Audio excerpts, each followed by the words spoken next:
a hablar, ¿no? Va.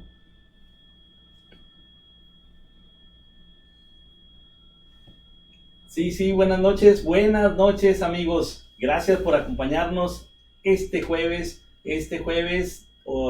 fresco ya, con un clima muy agradable. Hoy vamos a hablar de este tema que es muy común y desafortunadamente muchas de las personas no saben que pueden tener una enfermedad poliquística o muchos quistes en un riñón hasta la edad adulta cuando dan síntomas. Por eso es importante que vean este tema que vamos a abordar el día de hoy. Quiero agradecer antes de continuar a Único BC, la revista, la mejor revista de toda la región de aquí de Baja California. Único BC nos ha estado apoyando mucho en el tema de la salud, así que mi respeto, mi admiración para todos los que conforman Único BC. También a Baja Corp, que estas son instalaciones de primer mundo, son instalaciones prácticamente que pueden realizar actividades académicas, actividades ejecutivas. Hay dos sucursales, una la que está aquí en la avenida Obregón y la otra que está en el centro cívico. Pues vamos a empezar, Stephanie, con el día de hoy, con este tema que está muy interesante, que desafortunadamente es muy común en Baja California y a nivel mundial. ¿Cómo estamos, Stephanie? Hola, doctor, buenas noches para usted y para toda nuestra audiencia que apenas se van conectando. Eso es.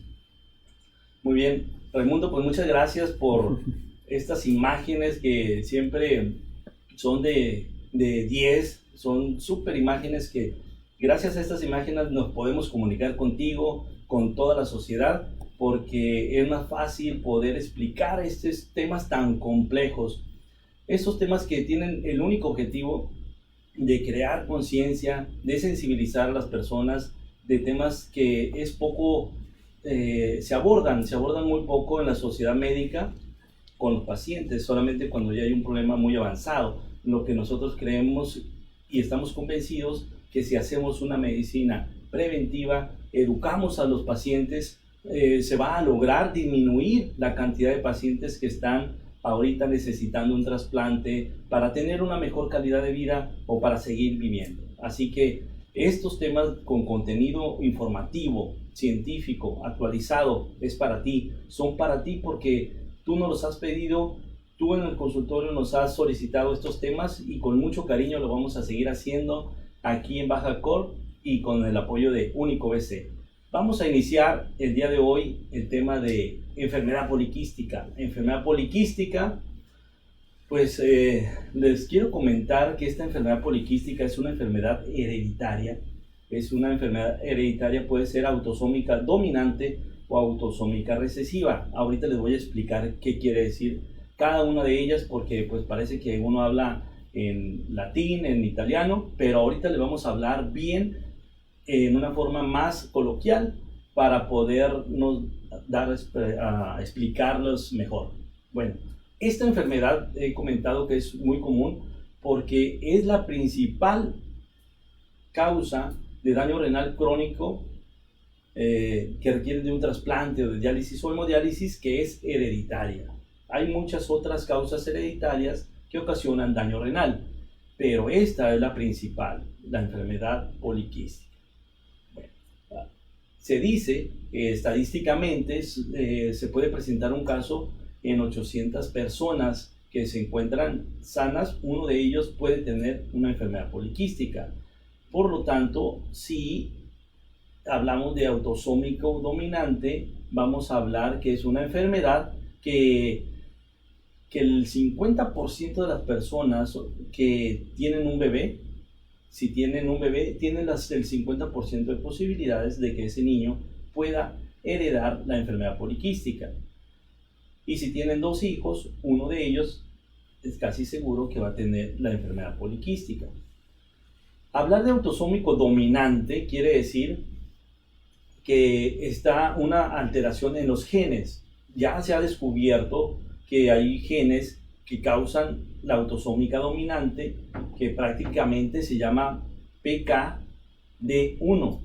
La PKD1 es autosómica recesiva. Afortunadamente, esta enfermedad hereditaria, que es la PKD1, que es el cromosoma que se ha descubierto que se relaciona con esta enfermedad, afortunadamente no es tan común como la enfermedad del PKD2. ¿Por qué PK? Es polycystic y en inglés kidney, de riñón. Entonces por eso se les llama así, PKD1 y PKD2. La PKD2 es como la diabetes, ¿verdad, Stephanie? Sí. Diabetes 1 de los niños, diabetes 2 de los adultos, igual, así para darnos a expresar más fácilmente. La PKD2 es la que se presenta en los adultos, pero que se va desarrollando durante la infancia, pero se dan cuenta ya en la edad adulta. Y ahorita voy a dar unos criterios para poder saber por cuál es PKD1 o PKD2 o poliquistosis hereditaria juvenil o de adulto. Entonces, aquí lo importante es saber que la de los niños afortunadamente no es tan común y la de los adultos sí es más común, pero esta sobrevida de los pacientes que tienen esta enfermedad se puede prolongar y pueden fallecer de ancianitos, sino por una enfermedad renal crónica terminal. Desafortunadamente, el crecimiento de estos quistes no hay un tratamiento específico para poder evitar que crezcan los quistes y poder evitar que lleguen a una fase terminal del daño renal crónico. Pero sí hay muchos factores que aceleran el daño renal crónico y de eso te vamos a hablar para que sigas las recomendaciones y para que si tú tienes enfermedad poliquística, si un hijo tuyo tiene enfermedad poliquística, si un amigo o un vecino tiene esta enfermedad poliquística, pues le compartas esta información para que puedas prevenir, pueden evitar llegar a necesitar diálisis, llegar a necesitar un trasplante. Hay que compartir la información, una información que es totalmente científica y con el único objetivo de crear conciencia, de quererse más, de tener una salud familiar y una salud de todo, si se puede, todo el estado de Baja California y a nivel mundial, porque hemos tenido pues comentarios y participación de muchos amigos de Argentina, de Colombia, de España, pues prácticamente a nivel ya con estas plataformas que estamos en Facebook Live, también estamos en Instagram y también ya van a estar en el blog de la página web toda esta información para que si te interesa lo puedas tener una información más didáctica a través del blog, un blog informativo que va a estar en español, inglés, alemán y turco, gracias a nuestro apoyo de nuestra comadre Blanca que nos está apoyando en ese tema. Bueno, vamos a continuar con el PKD1, que es en los niños, que afortunadamente es menos frecuente, y el PKD2. ¿Cómo se manifiesta o cómo vamos a saber que el paciente va a tener enfermedad poliquística? Pues va a presentar aumento de volumen de las regiones lumbares, abdominal, porque van creciendo los quistes, van ocupando más espacio y también van a tener en ocasiones hematuria, esto quiere decir sangrado en la orina, y también van a tener proteínas en la orina, espuma en la orina. Esos son los datos que nos pueden hacer sospechar que el paciente tiene enfermedad poliquística y son pacientes que van a tener infecciones muy recurrentes de vías urinarias. Las infecciones son porque los quistes normalmente están llenos de líquido. Ahorita vamos a hablar más específicamente de los quistes. Están llenos de líquidos, pero muchos de ellos pueden estar con sangrado o pueden haber ruptura de estos quistes, y al haber ruptura de los quistes hay hemorragia y la hemorragia puede contaminarse con bacterias y puede ocasionar infección de vías urinarias recurrentes. Los pacientes se quejan de mucho dolor, puede ser en un riñón o pueden ser en los dos riñones, y el dolor se acompaña con fiebre y puede ser necesario que tengan que llegar al servicio de urgencias para administrar medicamentos intravenosos para mitigar el dolor, la fiebre, y antibióticos vía intravenosa para que lleguen hasta el tejido renal y se pueda disminuir esta infección que presentan los pacientes con una enfermedad poliquística. También es muy común que desarrollen piedras o litiasis en renal, y esto origina un dolor muy severo que ocasiona los ingresos a urgencias de los pacientes. ¿Y cómo podemos nosotros hacer el diagnóstico? A través de la exploración física, de los antecedentes, el interrogatorio, un ultrasonido puede determinar un crecimiento de un quiste de incluso de 1 centímetro, pero también nos podemos apoyar con tomografías, pero hay que recordar que ese es un estudio que hay radiación, pero se deja en casos muy extremos la resonancia magnética. Estos parámetros podemos nosotros apoyarnos para hacer el diagnóstico de enfermedad poliquística. La enfermedad poliquística por lo regular se relaciona con otros quistes, no nada más en los riñones, también se puede haber quistes en el hígado, puede haber quistes en el páncreas, se asocia también a divertículos en el colon. Esto quiere decir que la pared del colon, la pared más delgada del colon puede haber saculaciones, y estos son los enfermedades diverticular que se asocia con la enfermedad poliquística. También puede haber alteraciones en las válvulas cardíacas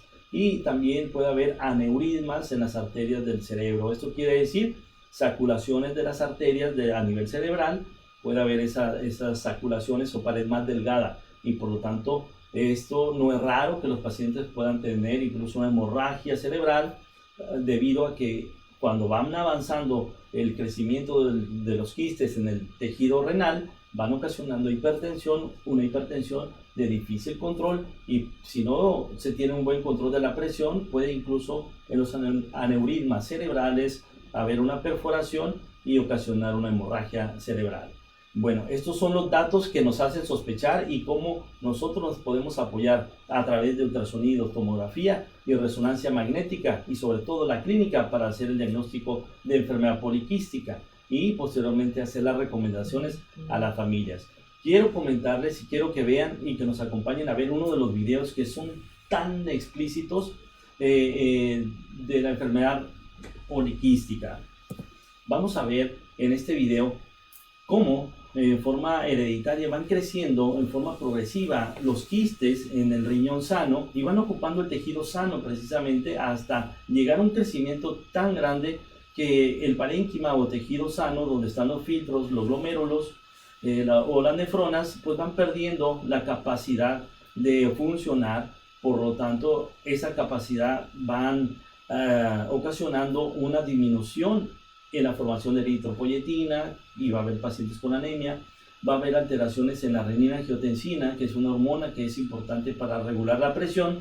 El paciente es muy común que vaya a tener hipertensión arterial en los pacientes con una enfermedad poliquística. También hay alteraciones en los vasos de los glomérulos, en estos casos de los pacientes con enfermedad poliquística. Llega a un avance grado 5 o fase 5, en donde ya requieren desintoxicación de su cuerpo a través de la hemodiálisis, en este caso, que es extraer la sangre contaminada y las van a pasar a una máquina que parece una lavadora. Prácticamente ahí hay un filtro en donde se van a quedar todas las toxinas que todos los días producimos todas las personas, y va a regresar la sangre al organismo una vez ya descontaminada.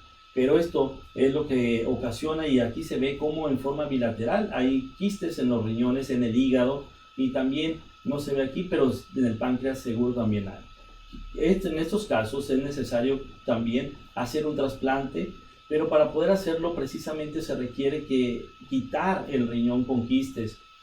¿Por qué se quita el riñón con quistes? Porque muchas de las veces está tan grande, o hay un crecimiento tan grande, que no nos deja espacio para colocar el nuevo riñón. Y recordemos que el trasplante se coloca en la parte más inferior, en las arterias ilíacas, por eso es más abajo, porque muchas de las personas todavía tienen la creencia que los trasplantes se van a hacer o se colocan los riñones en el origen nativo, en donde estaba el otro riñón. No, se pone más abajo, así como vieron en esa imagen. Ojo, incluso los médicos, ojo, porque muchas de las veces llegan urgencias referidos a los pacientes trasplantados con un tumor abdominal, y cuál tumor abdominal es un paciente que tiene su trasplante en la fosa ilíaca. Bueno, entonces aquí el paciente se va a hacer una nefrectomía. De las pocas causas, Stephanie, que se requiere una nefrectomía antes de un trasplante es en este precisamente. ¿Por qué? Porque los quistes pueden ocasionar infección, pueden ocasionar hemorragia, y recuerden que un paciente trasplantado tiene inmunosupresión. Esto quiere decir sus defensas están bajas para evitar el rechazo del nuevo trasplante, y si dejamos un riñón con quistes infectado, pues estas infecciones pueden irse a la sangre y ocasionar una sepsis, que es una sangre sistémica, es una infección sistémica y puede colapsar el corazón y puede fallecer el paciente si no somos juiciosos, si no hacemos lo que se tiene que hacer, que es la nefrectomía previa al trasplante. Habrá algunos casos de riñones muy pequeños y quistes muy pequeños que no estén ocasionando infecciones o que no estén ocasionando crecimiento y que impidan la colocación del nuevo riñón en el lugar donde tiene que ir, y son casos excepcionales que se dejan los riñones con quistes, pero siempre vigilándolos para ver el desarrollo o el crecimiento y en determinado momento decidir hacer la nefrectomía. Pero por lo general, lo ideal es hacer una nefrectomía previo a su trasplante. Si ya estamos planeando al paciente que se va a trasplantar, que está en protocolo de estudio, lo ideal es hacer la nefrectomía previa al trasplante, se deja recuperación del mismo y posteriormente se hace la nefrectomía del otro riñón, si los dos están con quistes y es poliquístico, para que ya una vez que no tenga los dos riñones y que se esté descontaminando el cuerpo a través de la hemodiálisis, se deja de recuperación de su segunda nefrectomía unas 2 o 3 semanas y después ya se hace el trasplante de riñón con un éxito casi garantizado. ¿Por qué? Porque ya no hay factores de riesgo después del trasplante. ¿Sí, Estefanía? Hay una duda aquí de una persona de la audiencia, doctor, de Norma Martín. Dice: doctor, buenas noches. ¿Qué es el llamado riñón de esponja y cómo se trata o cura? Bueno, el riñón de esponja, muchos de ellos, de estas enfermedades poliquísticas, crecen tanto el parénquima, el tejido quístico, que precisamente parece un riñón de esponja porque va creciendo. Pero vamos a explicar bien cómo el riñón de esponja o la apariencia del riñón de esponja, cómo sucede o cómo aparecen estos quistes, porque pues es fácil comentarlo, pero hay que explicarlo bien fisiopatológicamente, o sea, cómo sucede esta enfermedad. Ahorita vimos en el video muy explícitamente cómo es la función de los riñones a través de las nefronas. Si recordamos en la fisiología del riñón, hay unas imágenes ahí, mi querido Raimundo, en donde está muy bien la función de los riñones. Recordemos la arteria aferente, la arteria eferente. Casi siempre vamos a estar hablando de esto cuando hablemos de riñón porque son las unidades funcionales. Y aquí es donde se hace el filtrado glomerular y el intercambio de toxinas y demás.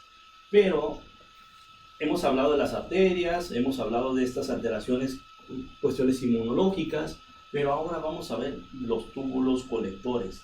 Los túbulos colectores son cuando ya va la orina hacia lo que es el tejido ya recolector de la orina para llegar y desembocar a la uretra, al uréter primero y después ya a la vejiga y después a la uretra. Bueno, estos son los túbulos colectores. En los túbulos colectores hay una alteración cuando estos genes, el PKD1, recordemos en niños que es menos frecuente, el PKD2 es el otro gen que es en adultos que es más frecuente. Esto hay una mutación genética. Las causas aún no se saben bien por qué hay esa mutación genética, pero cuando estos genes empiezan a mutar, empieza a haber producción de células que van a destruir el epitelio, que son las células que recubren los túbulos colectores, y van a hacer una apoptosis, esa es destrucción o prolongación de las células del epitelio. Por lo tanto, van a aparecer la destrucción y la introducción de líquido en estos túbulos colectores. Y esto es lo que se llama, y se van a empezar a desarrollar los quistes. Los quistes van a ir creciendo poco a poco y van a ocupar más tejido sano en la unidad funcional que es la nefrona, y por lo tanto este crecimiento es debido a eso. Crecen tanto que da un aspecto de un riñón tipo esponja porque va creciendo en demasía y por lo tanto estos quistes por lo regular son líquido, un líquido estéril. Esto quiere decir que es un líquido como un suero de que se pone en la vena, es un líquido estéril, se llena de agua, está limpia, no hay tanto problema. Pero esta agua, en ocasiones, como hay vasos sanguíneos microscópicos, estos pueden ocasionar, hay que recordar que hay flujo sanguíneo, pueden ocasionar sangrado interno, y esto puede ser un coágulo, y aquí se pueden formar bacterias, y ahí es cuando empieza la infección, fiebre, dolor intenso cuando están infectados estos quistes, y esto es cuando se requiere por lo regular hacer antibióticos intravenosos, analgésicos y demás. Entonces el paciente clínicamente va a tener hematuria, o sea, sangrado por la orina, o un tipo de orina café oscuro, porque es una sangre ya antigua como coágulo. Entonces es característica de un paciente con hematuria, con crecimiento del área de los riñones, que está presentando una enfermedad poliquística. Una vez hecho el diagnóstico de enfermedad poliquística, estamos obligados a hacer el ultrasonido del hígado, del páncreas y de los otros órganos para estar nosotros seguros de que no está desarrollando quistes en otros órganos vitales. Ahora, tenemos el diagnóstico. ¿Qué es lo que pasa cuando los quistes crecen más y más? Hay evidencia de que las arterias también de las nefronas empiezan a tener inflamación, y entonces empieza a haber una hipertensión de difícil control. Es el principal síntoma, aparte de la hematuria. Entonces, a estos pacientes, ¿cómo los vamos a tratar?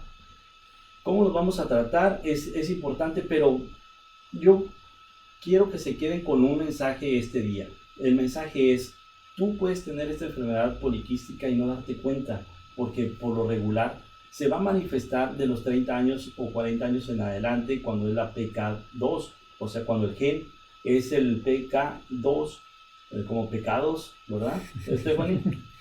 Para que no se les olvide, como pecados, una neumotecnia, pues así se estudia en medicina y así no se olvida. Como PK2 es el gen que está alterado, entonces ahí ustedes pueden recordar que estos pacientes van a tener manifestaciones hasta los 30, 40 años de edad. En cambio, si tienen manifestaciones más jóvenes, cuando se altera o hay mutación en el PK2 o el PKD1, es cuando están en los niños, en los niños y en los adolescentes, el pronóstico no es tan favorable comparado con el PK2. Entonces, en los pacientes que tienen PK2 se pueden evitar haciéndose un estudio que todos debemos de hacerlo de los 30, 35 años en adelante, que son una biometría hemática, una revisión médica, aunque tengas o no tengas ningún síntoma, y también un escáner en forma general, pero más si tienes un familiar con enfermedad poliquística.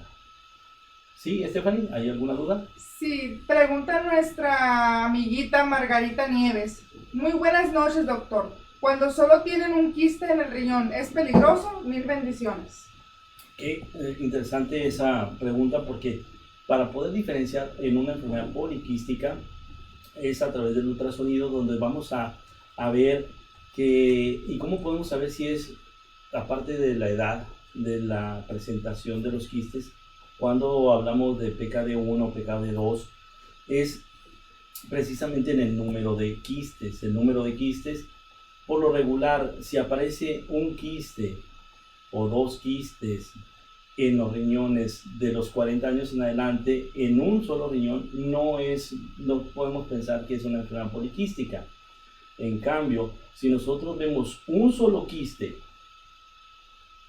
en los dos riñones, en un niño, ahí podemos sospechar que sí se puede presentar una enfermedad poliquística juvenil debido a la alteración del gen PKD1. Un solo quiste en los dos riñones, ojo, hay que darle seguimiento a ese niño. Si vemos dos quistes o más en un riñón o en los dos, obviamente de los 30 años en adelante, estamos hablando de una enfermedad poliquística, 2 quistes o más en un riñón o en 2 riñones de los 30 años en adelante, es una enfermedad poliquística, ¿sí? Así que cuando tengan un solo quiste de los 30 años en adelante, no es enfermedad poliquística. La gran mayoría van a desarrollar o vamos a desarrollar quistes, ya sea en el hígado o en los riñones, pero uno solo o uno bilateral en los 2 riñones, pero solamente uno. Y esos quistes no se les da tratamientos, nada más seguimiento. No hay que dejar que se funcione porque a través de la punción se pueden infectar. Hay que solamente dar seguimiento a esos quistes cuando son únicos, pero sí cuando es una enfermedad poliquística, cuando se hace el diagnóstico, ahí viene toda la batería de prevención. ¿Y cuál es ese mensaje tan importante que quiero que ustedes sepan? Si una vez detectado la enfermedad poliquística asintomáticamente, pero por un hallazgo, vamos, que se quieren operar de la vesícula y se hacen un ultrasonido y por hallazgo ven muchos quistes en un riñón o en ambos riñones y en el hígado que no están ocasionando en ese momento algún síntoma o un signo clínico como hematuria, entonces ahí es un hallazgo, pero el compromiso del médico es hablar con ustedes y educarlos y decir que si tú no llevas una alimentación sana, si no llevas una vida sana a través del ejercicio, puedes desarrollar hipertensión, y este factor asociado al crecimiento de los quistes puedes acelerar un daño renal crónico. Si aparte no haces ejercicio y tienes un consumo alto en carbohidratos en los alimentos, en las bebidas, es seguro que vas a desarrollar diabetes por el sedentarismo, por alta ingesta de carbohidratos. Entonces, diabetes más enfermedad poliquística igual a una enfermedad renal crónica segura a corto tiempo. Si aparte de eso tienes otro factor de riesgo como consumir o tener ingesta, automedicarte con analgésicos que se metabolizan en los riñones, pues otro factor más. Todo eso es lo que tenemos que evitar para no desarrollar una enfermedad renal crónica prematura, ¿sí? Porque si ya tienes el diagnóstico de enfermedad poliquística y no hacen nada porque no te educan, porque no te informan, pues, y tienes una vida sedentaria, seguro que a una edad muy prematura vas a necesitar de diálisis o de un trasplante. Y eso es lo que queremos evitar, que haya más pacientes que requieran diálisis y trasplante, y que la enfermedad poliquística, si bien no se puede tratar porque no hay un medicamento especial para evitar el crecimiento de estos quistes, sí lo podemos evitar llegar a una edad prematura al daño renal crónico, y así puedes vivir con una enfermedad poliquística por muchos años y fallecer de ancianito, pero no por una enfermedad renal crónica. Ese es el mensaje principal. Y cuando empiezan a crecer los quistes, inevitablemente desarrollan una enfermedad renal crónica que requieren de trasplante. Lo ideal es hacerse trasplantes antes de llegar a la diálisis, en forma prediálisis, para que el éxito de estos pacientes sea mayor. ¿Sí? Ese es el objetivo principal de esta charla. ¿Sí? Hay que tratar, si ya tienes daño, ya tienes hipertensión y enfermedad poliquística, lo ideal es iniciar con antihipertensivos. ¿Cuáles antihipertensivos? De los inhibidores de, nosotros llamamos IECA, pero para no ser darnos a expresar más coloquialmente, los famosos enalapril y captopril. Esos son los principales de primera línea, los medicamentos que se utilizan para controlar la presión arterial en pacientes con una enfermedad poliquística, y posteriormente pues evitar lo que es la anemia. Estos pacientes, ¿por qué desarrollan hipertensión, Raimundo? Fíjense que la hipertensión en ellos es muy común. ¿Por qué? Porque ellos producen de más eritropoyetina. Entonces ellos están produciendo, normalmente el riñón produce eritropoyetina, pero curiosamente en los pacientes con una enfermedad poliquística están produciendo de más esta hormona. Recordemos que esta hormona es la encargada de ir de mensajera a las células madre que se encuentran en los huesos largos para que produzcan eritrocitos. Entonces produce mucha eritropoyetina, hay una hormona y una sustancia que se llama vasopresina y hace que las arterias se contraigan y hace más hipertensión. Y es característico por eso que los pacientes con la enfermedad poliquística tengan siempre hipertensión.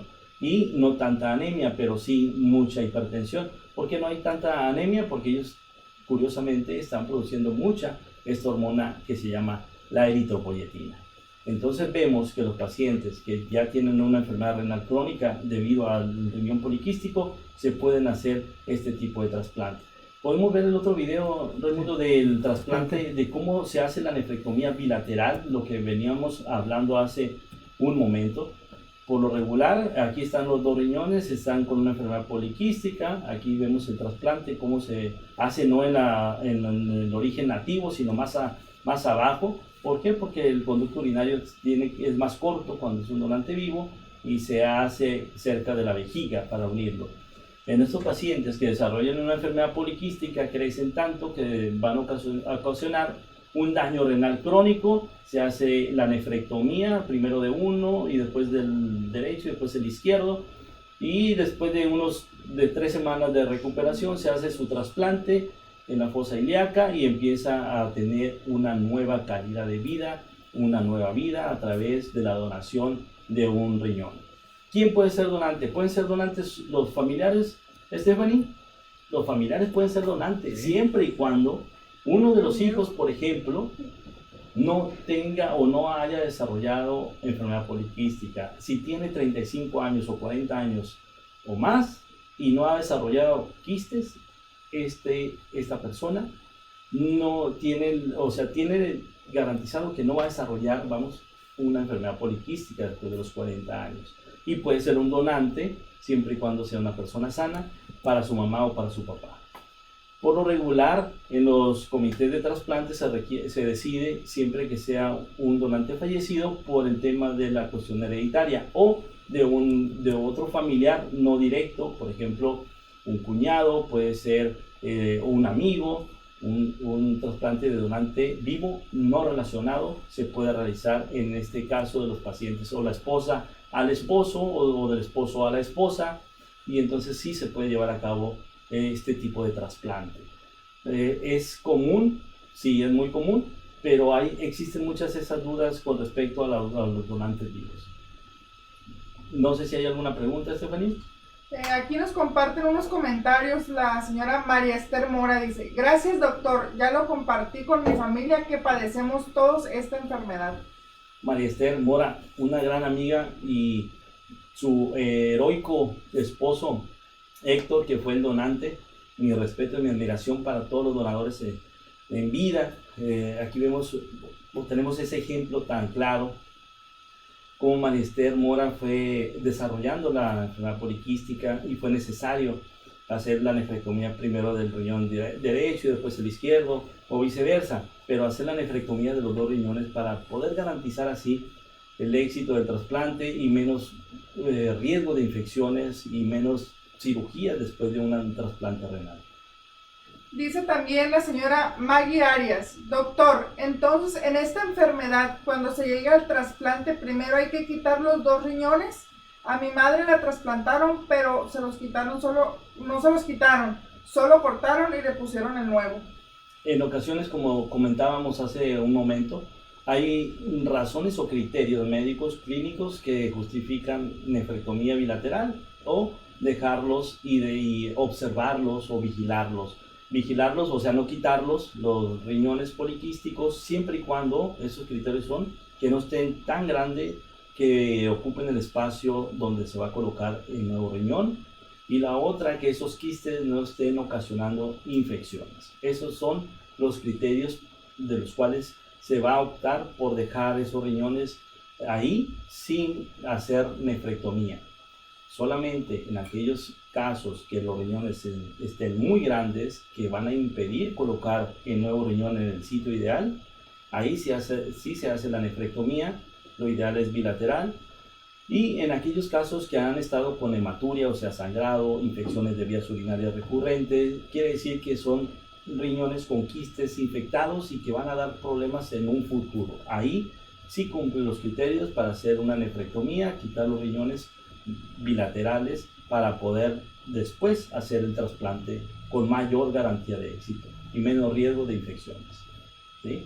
Bueno, entonces quedó claro con respecto a lo que es el diagnóstico, el pronóstico de los pacientes, si les damos seguimiento. Muchas de las veces, si en un hallazgo encontramos un riñón poliquístico, si es el papá o es la mamá, es conveniente de forma profiláctica realizar estudios de ultrasonido, que es un estudio no tan invasivo y que no va a radiar a las personas, hacer un ultrasonido a sus hijos para estar seguros de que no vayan a tener una enfermedad poliquística. Si se hace el diagnóstico de enfermedad poliquística en jóvenes, no quiere decir que esto es catastrófico, que ya tienen daño renal ni nada de eso.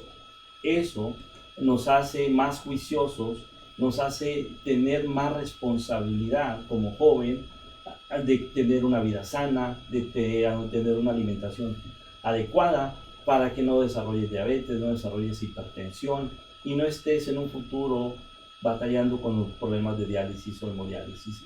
Pero desde joven se tiene que educar, se tiene que informar, y eso lo tiene que hacer el médico, lo tiene que hacer la familia, y en forma conjunta toda la familia llevar una vida sana.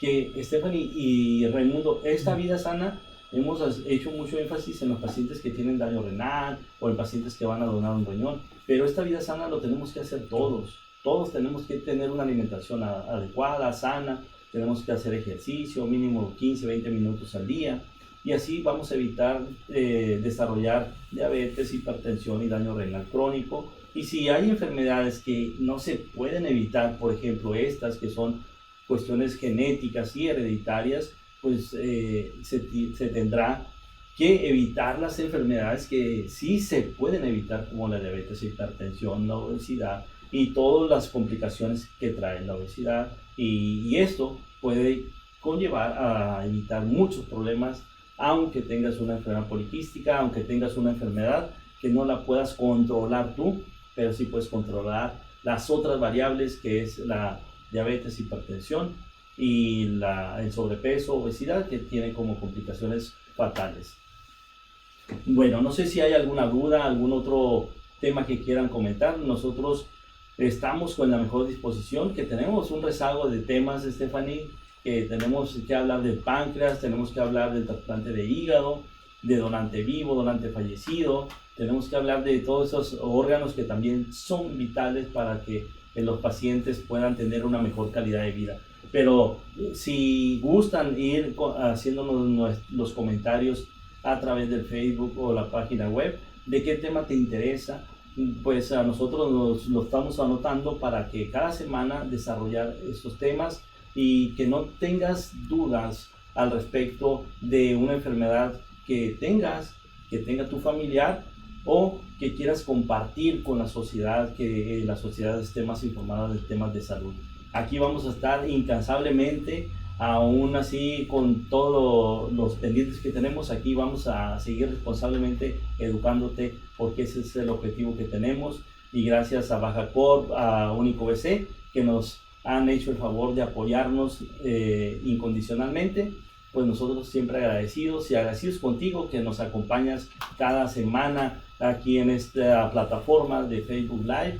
Vamos a seguir dando temas de tu interés, temas que quieras que abordemos, lo vamos a hacer con mucho cariño, con mucho aprecio, siempre agradecido con todas las personas que nos están apoyando, Stephanie, Raimundo y todo un equipo que hay atrás de su servidor, que siempre está aquí con todo el gusto del mundo, dando temas de tu interés. Y recuerden que sin donante... ¿Hay una pregunta? Sí. A ver. Perdón. No hay trasplante. Dice la persona Norma Martín, tiene consultorio en Tijuana, para que le comente ahí que está el doctor. En Tijuana está mi hermano, a mi hermano José González Muñoz, ahí está en Tijuana, está se llama Star Clinic, es un módulo de consultorio que está ahí en Tijuana.